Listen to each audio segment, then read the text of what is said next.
Okay. ஒலிச்சரிவு மட்டம் 1 டெசிபலினால் அதிகரிக்கின்றது.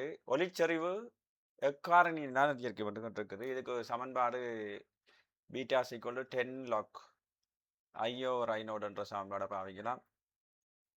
சரி. இந்த டெசிபல் அளவு 1 டெசிபல் அளவுடுஸ் தான் இருக்கு. அப்ப லாக் ஐ/நோட்னு சொல்றது. ரைட். அது 1/10க்கு சமனா இருக்கும். 1/10 என்றால் 0.1. இப்போ ஐ/நோட்னு சொல்றது. ஐநோடுன்றது ஆரம்ப சரிவு மட்டம். இது ஏதோ ஒரு சரிவு மட்டம்.